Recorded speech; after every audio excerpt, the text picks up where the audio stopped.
Bismillah. Assalamualaikum warahmatullahi wabarakatuh.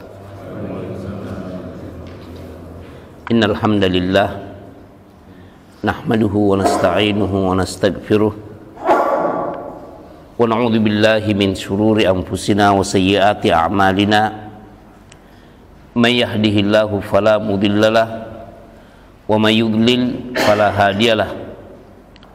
Wa ashhadu an la ilaha illallah wahdahu la syarikalah wa ashhadu anna Muhammadan abduhu wa rasuluh, amma ba'd. Jemaah Ta'lim Al-Muqarrabin, kajian, mari kita melanjutkan seperti biasanya di awal bulan. Kita beralih ke kitab Ar-Risalatut Tabukiyah yang diberi judul Bekal Berhijrah Zadul Muhajir. Dan kita sudah sampai di halaman 96 dan 97. Di pertemuan sebelumnya itu kita membaca perkataan penulis, dan tidak ada jalan yang menunggangi tunggangan ini melainkan dengan dua perkara. Yang pertama, tidak menghiraukan celaan manusia. Kalau kita berhijrah kepada Allah lantas dicelah oleh sesama makhluk, khususnya manusia, itu kita jangan hiraukan selama kita yakin bahwa kita di atas kebenaran. Banyak celaan, terkadang orang dicela karena mondar-mandir setiap kali azan dikumandangkan.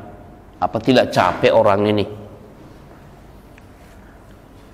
Begitu juga perempuan yang menutup aurat, selalu dikatakan apa tidak gerah.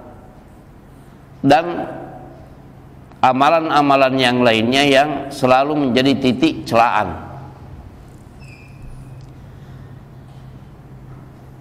Wala yakhafuna laumata laim.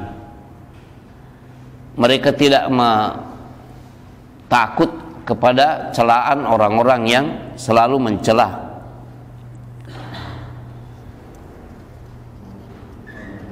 Karena celaan itu menimpa penunggang kuda, kemudian dibanting oleh kudanya sehingga ia pun terjatuh.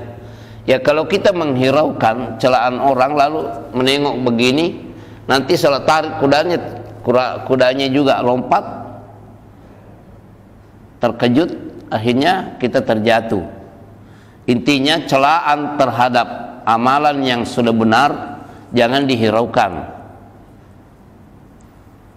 Pada zaman kita ini orang-orang yang mau berpegang teguh kepada ajaran Allah dan Rasulnya Sallallahu Alaihi Wasallam diberikan predikat Wahabi, Salafi Wahabi dan lain-lainnya. Selama kita merasa bahwa apa yang kita amalkan itu berdalil, ya sudah, tidak usah dihiraukan celaan-celaan yang seperti itu. Yang kedua, merendahkan diri di hadapan Allah. Tetap yang namanya menghambakan diri kepada Allah itu menjadi jalan istiqamah. Artinya apapun yang terjadi dalam kehidupan kita, kondisi sosial kita dan lain-lainnya, tetap penciptaan manusia dan jin itu untuk semata-mata beribadah kepada Allah Subhanahu wa taala. Semua gerak-gerik kita dijadikan sebagai takarrub kepada Allah Subhanahu wa taala. Kemudian itu pada pertemuan sebelumnya, di sini penulis mengatakan kendaraan dalam perjalanan hijrah, markabul musafir. Dia katakan, wa amma markabuhu fadiskul laja'i ilallahi wal inqita'i ilaihi bikulliyatihi wa tahqiqul iftiqari ilaihi bikulli wajhin wad dura'ati ilaihi wa sidqit tawakkuli wal isti'anati bihi wal intirahi baina yadaihi intirahal maslum al maksuril farig alladhi la syai'a indahu fa huwa yatatalla'u ila qimatihi ila qayyimihi wa waliyihi ayajiddahu wa yulimma sya'thahu wa yumiddahu min fadlihi wa yasturahu fahadha alladhi yurja lahu an yatawalla Allahu hidayatahu wa yakshifa lahu ma khafiya ala ghairihi min tariqi hadhil hijrati wa manaziliha. Artinya, silakan pelan-pelan ya. Siapa yang bawa buku?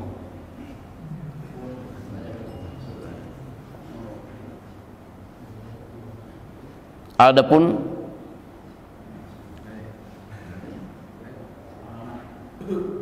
halaman 97, Pak. Adapun kendaraannya adalah jujur dalam berlindung kepada Allah dan menyadarkan diri sepenuhnya kepadanya, mengaplikasikan segala bentuk kebutuhan kepadanya, bermohon dengan sangat dan tawakal kepadanya, meminta bantuan kepadanya, melampiaskan segala dosa kepadanya seperti sebuah bejana yang pecah, kosong yang tidak ada sesuatu padanya, sehingga ia akan memandang kepada nilai dan harganya agar dapat menambal dan memperbaikinya dan mengumpulkan kelebihannya kemudian menutupnya.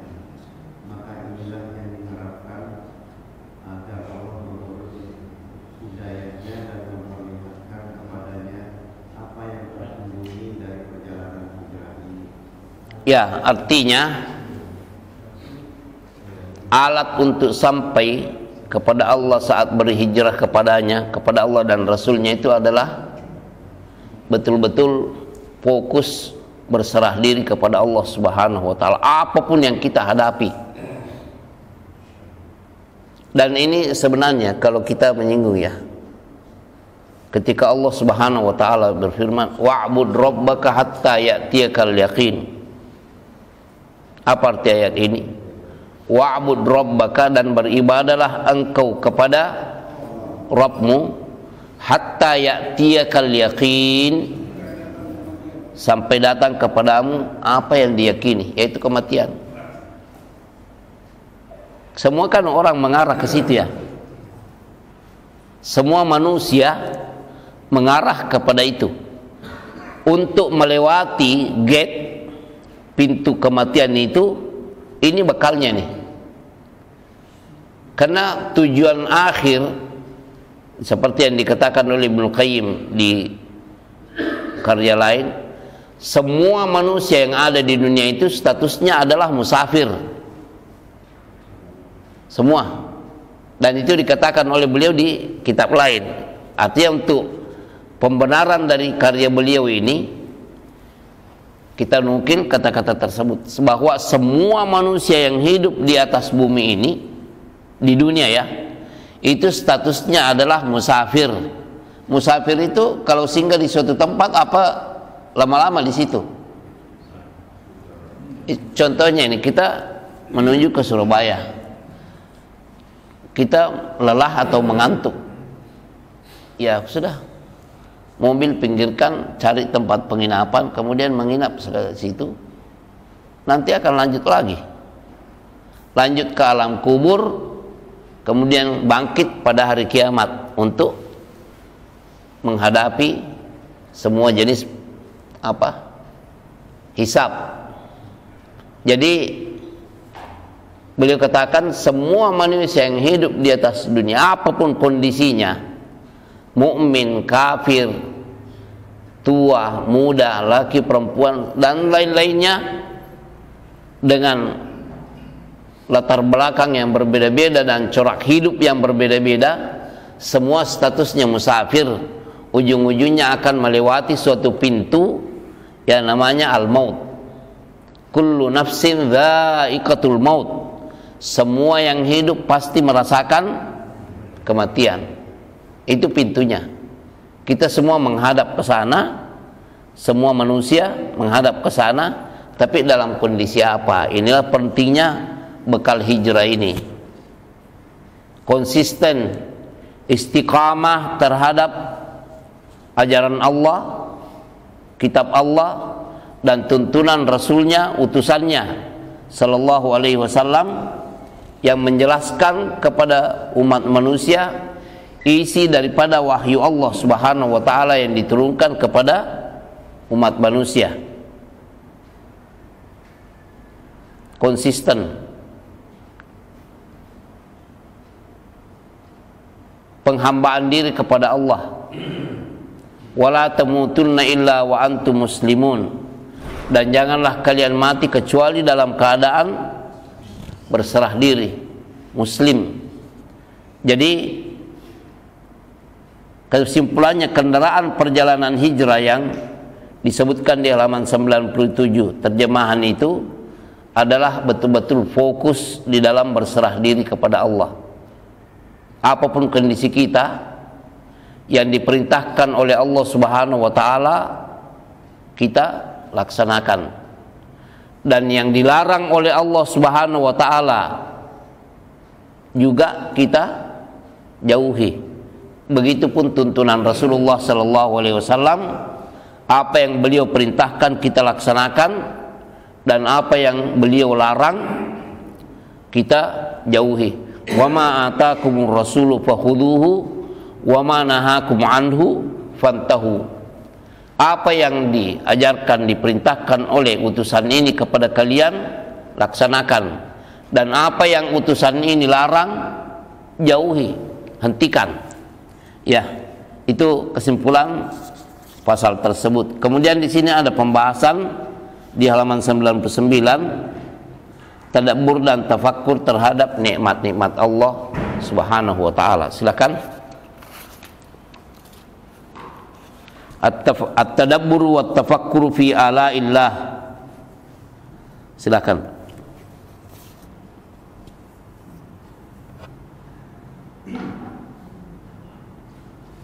Tadabbur dan tafakkur terhadap nikmat-nikmat Allah. Puncak dan pilar dari hal ini adalah dengan senantiasa melakukan tadabbur dan tafakkur terhadap ayat-ayat Allah, di mana hal ini akan menguasai pikiran dan membuat hati bekerja.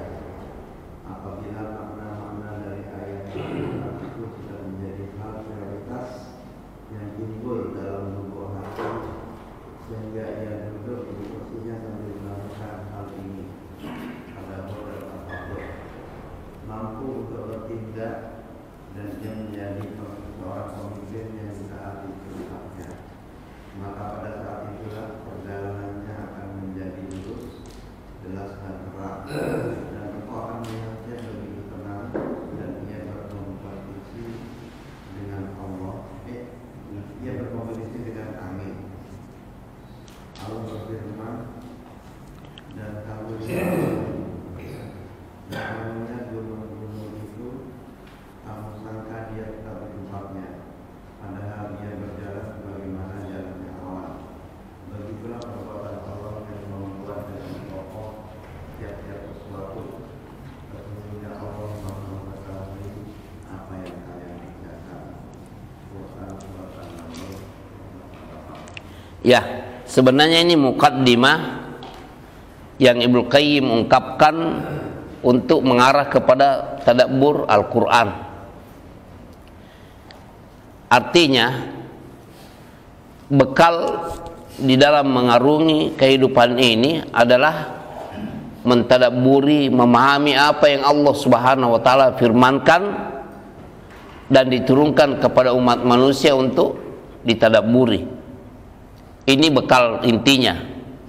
Dan ini satu lembar ini adalah muqaddimah. Ibnu Qayyim rahimahullahu ta'ala sebelum masuk ke pembahasan berikutnya itu mentadabburi Al-Quran. Beliau katakan di sini, warasul amri wa umuduhu fi dzalika, di dalam melakukan perjalanan kepada Allah dan Rasulnya ini, berhijrah kepada Allah dan Rasulnya, itu pokoknya intinya adalah innama huwa dawamut tafakkuri wa tadabburi ayatillah, yaitu dengan cara senantiasa memikirkan dan mentadabburi firman Allah subhanahu wa ta'ala. Karena begini, kalau kita mendengarkan ayat-ayat Al-Quran selalu dibacakan, tetapi tidak ada tadabbur, tidak ada perhatian kepada isi firman tersebut, berarti akal kita ini apa fungsinya? Sementara Allah Subhanahu wa taala sendiri di dalam surat Shad itu menjelaskan tujuan diturunkannya Al-Qur'an ini. Allah Subhanahu wa taala berfirman, "Kitabun anzalnahu ilaika mubarakun liyadabbaru ayatihi wa liyatadzakkara ulul albab." Kitab Al-Qur'an ini diturunkan kepadamu wahai Muhammad, mubarakun, penuh dengan berkah, penuh dengan kebaikan, syarat dengan kebaikan yang dibutuhkan oleh makhluk. Liyadabbaru ayatihi, tujuannya agar manusia itu, mereka itu mentadabburi ayat-ayatnya. Waliyatadzakkara ulul albab, dan agar orang-orang yang memiliki akal mempelajarinya, mengambil pelajaran.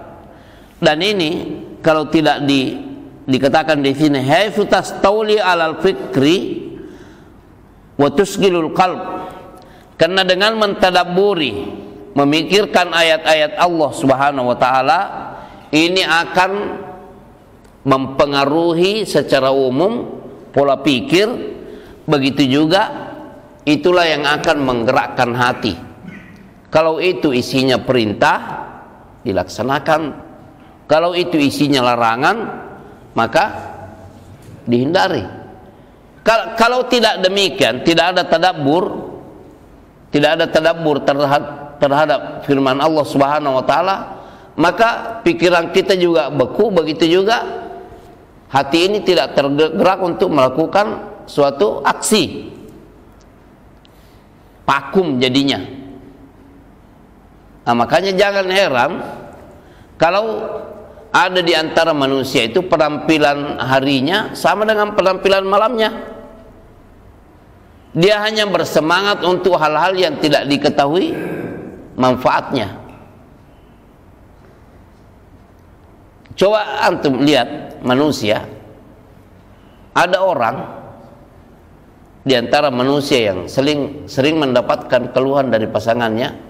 Dia bilang begini, malam tidak ketahuan duduk di mana, setelah diintip ternyata di mana. Oh, sambil begini,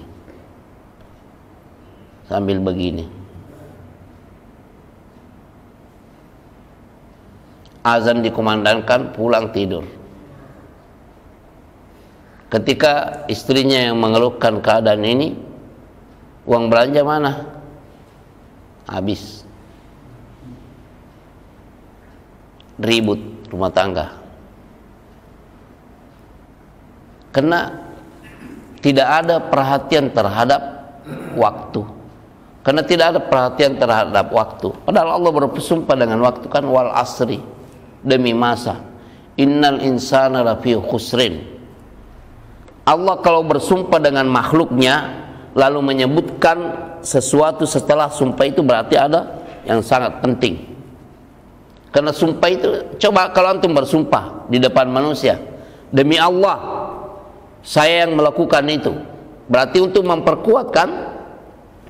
Begitupun Allah ketika bersumpah dengan makhluknya lalu menyebutkan sesuatu setelah itu, nah di sini ada sesuatu yang membutuhkan perhatian khusus, yaitu pentingnya detik-detik umur yang Allah berikan kepada kita. Kita itu bisa ini mengakui pentingnya dan besarnya karunia Allah kepada kita dalam bentuk kesehatan kalau sudah mulai menggigil, dibawa ke rumah sakit langsung ke UGD. Kata tim medis, ini harus nginap pak, harus di apa namanya ini, harus diimpus, nggak bisa. Nah baru terasa ini.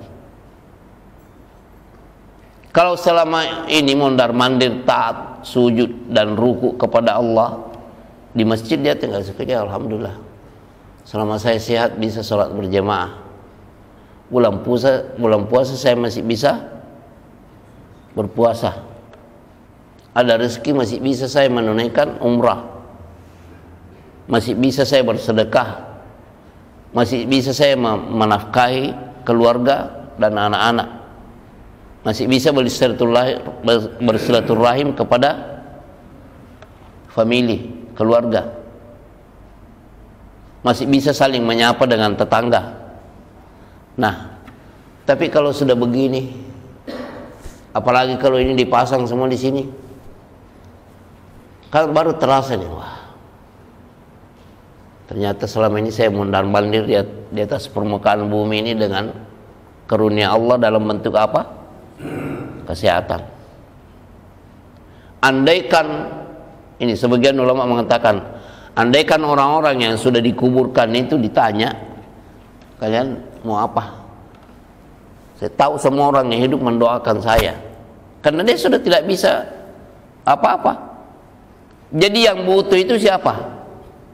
Orang yang mati atau orang yang hidup? Hah? Tapi kan kebalik. Sekarang ini banyak yang mengajak supaya datang menyatakan butuh kepada ini yang seakan-akan yang meninggal, padahal dia tidak kenal. Yang di situ siapa? Coba dengar-dengar sih begini tidak cek, itu kan cuma dengar-dengar, Anda sendiri tidak tahu kan siapa itu. Lah kok Anda datang situ? Diajak sama itu. Jangan mau diajak loh. Kan Anda bisa ini. Allah kan berfirman, "Ud'uni astajib lakum." Berdoa kepada aku, niscaya aku kabulkan. Kok masih butuh perantara? Nabi saja tidak dijadikan perantara, bagaimana selain Nabi? Nah, jadi ini sidqul luju'i ila Allah Ta'ala, kejujuran di dalam kembali kepada Allah. Ini bekalnya, yaitu mentadabburi firman Allah Subhanahu wa Ta'ala, tidak menjauhi dan tidak sikap acuh tak acuh terhadap firman Allah Subhanahu wa Ta'ala. Itulah gunanya mengapa ulama dari dulu selalu muncul apa yang disebut dengan mufassir, orang yang menulis tafsir dalam bahasa Arab sendiri. Di setiap zaman itu selalu muncul, dan dari berbagai pelosok dunia selalu ada yang menulis tafsir. Itu yang dalam bahasa Arab ya, dan sebagian diterjemahkan ke berbagai bahasa. Begitu juga ulama-ulama pada zaman kita, at-tafsirul mu'asir, tafsir pada zaman kita banyaknya, karena ulama selalu berusaha membeberkan apa maksud dari firman Allah ini, apa isinya, bukan sekedar dibaca tapi untuk ditadabburi apa sih yang dituntut oleh Allah. Apa? Makanya Ibnu Taimiyah mengatakan begini, dia ingin mengumpamakan sesuatu untuk membuktikan betapa pentingnya kita itu mentadabburi ayat-ayat Al-Quran, karena memang itu tujuan diturunkannya. Beliau katakan di sini, andaikan ada seseorang yang disurati oleh seseorang yang dia kenal kedudukannya, tulis surat, sementara banyak kata-kata dan istilah yang ada di dalam surat penting ini dia tidak tahu. Apa ini? Orang yang mulia ini mungkin raja, mungkin pemimpin, atau mungkin pokoknya orang yang sangat mulia, disepakati kemuliaannya, menyurat kepada seseorang, dan orang yang disurati ini tidak paham apa maksudnya ini. Ada perintah apa dan ada larangan apa, ada apa bimbingan apa di sini. Ini butuh orang lain untuk menjelaskan atau tidak? Ya? Butuh atau tidak? Saya datang kepada Pak Samsul, Pak Samsul, apa sih maksudnya ini? Ada perintah. Oh, mungkin Pak Samsul bisa menjelaskan ini. Begitu juga saya datang kepada yang lainnya. Pak Alfian, ini apa maksudnya? Oh, antum disuruh begini. Oh, benar yang dikatakan Pak Samsul. Ini dari makhluk kepada makhluk, dari orang yang dicintai kepada orang yang mencintainya. Girang atau tidak? Selalu, wah, apa ini? Mau dibelikan hadiah ya, begitu. Dan seterusnya. Bagaimana dengan yang akan membangkitkan pada hari kiamat, yang telah menciptakan kita, yang mengatur semua perjalanan hidup kita sampai ke tujuan akhirat, surga atau neraka, penentunya, penguasanya, semua. Firmannya bagaimana? Mau dihiraukan atau tidak dihiraukan? Nah, Ibnu Taimiyah memberikan perumpamaan seperti itu. Anak di dalam Manahijul Fatwa itu sempat melakukan suatu survei terhadap sikap Ibnu Taimiyah terhadap ayat-ayat Al-Quran. Saya sempat menemukan kata-kata beliau bahwa saya tidak mengungkapkan isi satu ayat kecuali setelah membaca tentang satu ayat itu. Saya tidak mengambil kesimpulan untuk memuatnya dalam suatu tulisan atau fatwa atau kajian kalau tidak merujuk dan membaca minimal 100 mufassir. 100. Itu di zaman Ibnu Taimiyah saja dia bisa memprediksi minimal 100 mufassir. Ya mungkin di antaranya Ibnu Jarir At-Tabari, kemudian juga Al-Laits As-Samarqandi yang lebih duluan umurnya dari Samarkand. Samarkand itu di ini saya sempat menjadi negara bagian Uni Soviet. Di situ banyak ulama juga. Ada ulama hadis, Al-Bukhari, Muslim, Al-Hakim, Al-Naisaburi, dan yang lain-lainnya. Begitu juga ulama tafsir, banyak menulis. Al-Laits As-Samarqandi itu dari sana, dari Samarkand. Mereka asli, bukan asli Arab, tapi menulis tafsir Al-Quran. Jadi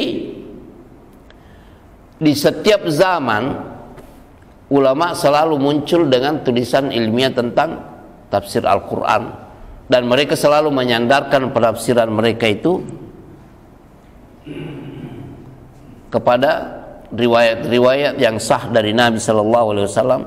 Apabila ayat itu ditafsirkan oleh Allah sendiri disebutkan, kan ada ayat-ayat tertentu Allah sendiri yang menjelaskan, kan, menafsirkan, yang menjelaskan apa ini Al-Qari'ah.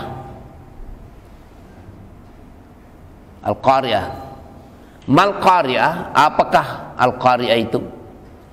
Wa ma adraka mal Qari'ah, tahukah kamu apa itu Al-Qari'ah? Nah, di sini Allah yang menjelaskan langsung, tidak butuh penafsiran lagi. Yauma yakunun nasu kal farashil mabthuth, yaitu pada hari apa? Yauma yakunun nas, manusia menjadi kal farash, seperti apa? Yang terbang-terbang banyak itu, anai-anai, al-mabthuth, yang disemburkan. Wa takunul jibalu kal aihnil manfus, gunung-gunung ibarat kapas yang diinikan, ditiupkan angin, bertebaran jadinya, berterbangan, kan, gunung. Kadang ada gunung batu, ada, semua meledak. Yauma yakunun nasu kal farashin wa takunul jibalu kal aihnil manfus.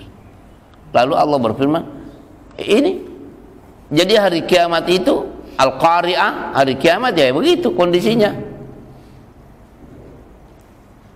Manusia bertebaran, panik, kan, panik. Yauma yafirrul mar'u min akhihi wa ummihi wa abihi wa sahibatihi wa banihi. Selama ini kalau ngopi-ngopi di dalam rumah, ada kue, makan bersama, sahur bersama, buka puasa bersama di rumah. Tapi kalau sudah hari kiamat, udah masing-masing bertebaran. Anak-anaknya yang selama ini dia selalu gendong-gendong, lepas urusan masing-masing sekarang. Jadi itulah bayangannya. Jadi Al-Quran ditadaburi bukan sekedar menjadi pajangan. Ya, jadi perlu ya belajar tafsir. Di sini ada tafsir kajian Pak ya. Ke tafsir juz amma ya. Ya. Dimulai dengan juz amma yang surat-surat pendek. Banyak tentang hari kiamat kan. Demikian masalah tadabbur Al-Quran yang di halaman terjemahan berapa ini? Itu halaman 101 Pak ya, untuk sesi berikutnya tadabbur Al-Quran.